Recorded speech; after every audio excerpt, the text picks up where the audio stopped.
This video was made possible by our generous supporters on Patreon. Check out patreon.com/NWR for all the details.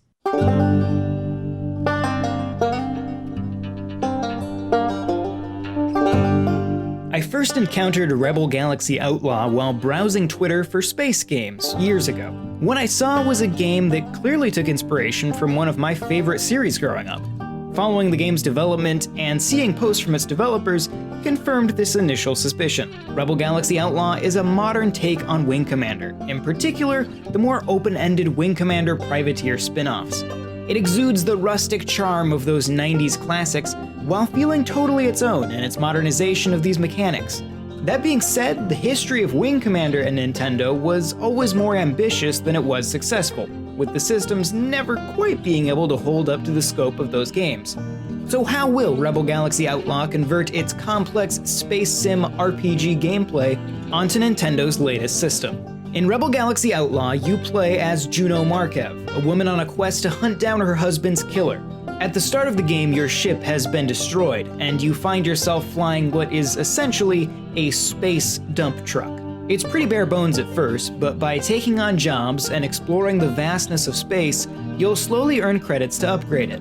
The story unfolds slowly, as you'll likely spend much of your time doing side quests.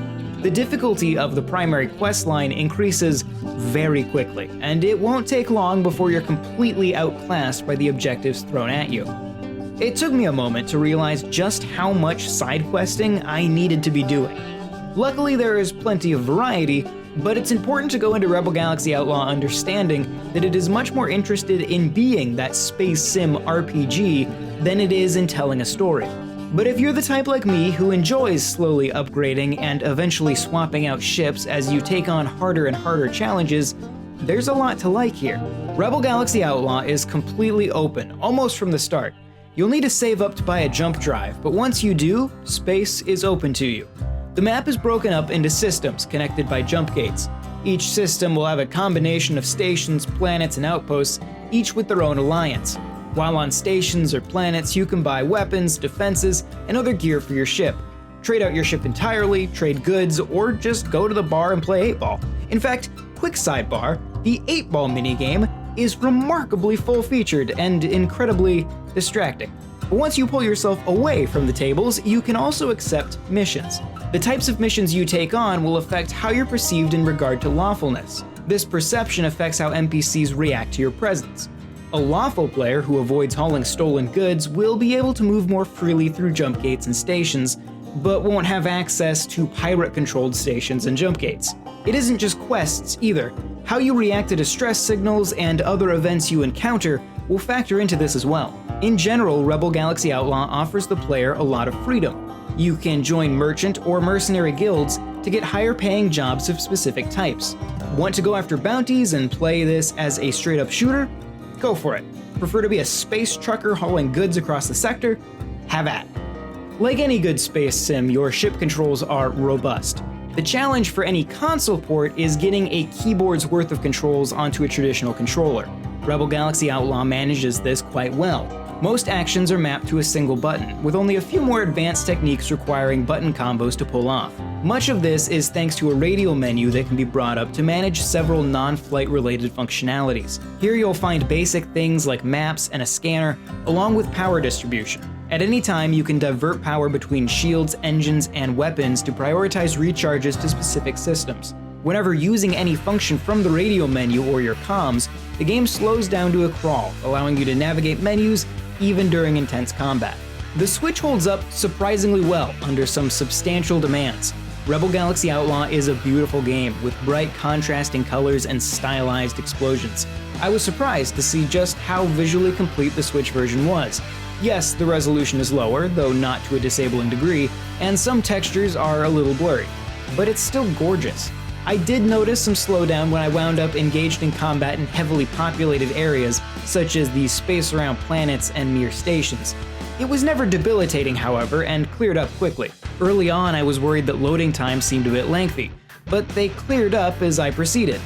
I'm not sure if this was simply more of an issue in early areas, or if perhaps elements were being cached in some way to speed up future loading. Either way, it ultimately seemed to have resolved itself after my first half hour or so of gameplay. Rebel Galaxy Outlaw is undoubtedly one of the prettier games of this type on the system. Likewise, the soundtrack is excellent, featuring a combination of original music which skews towards southern rock and country, along with a huge library of licensed music. The licensed music is spread across several radio stations, each with their own genre. Stations also have DJs and commercials. Juno will even comment if you change the station as soon as a commercial comes on. It is an incredibly complete package, and I've even found myself making notes of some of the bands featured to go listen to later. Rebel Galaxy Outlaw is a game that knows its audience very well. It is unapologetic in its targeting of a specific and abandoned fan base.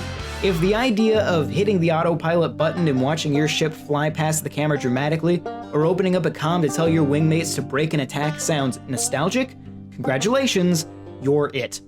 Surprisingly, this doesn't make it unapproachable to the inexperienced. Despite its complexity, its systems are laid out clearly. Its controls, while deep, are easy to manage. This is a sprawling space sim RPG that builds excellently on the path tread by its predecessors. The Switch version, while not without some hiccups, is highly impressive. While yes, the sharp uptick in difficulty found in the primary questline is a bit jarring, so long as you're willing to put in the time, it can be overcome, and it's worth overcoming.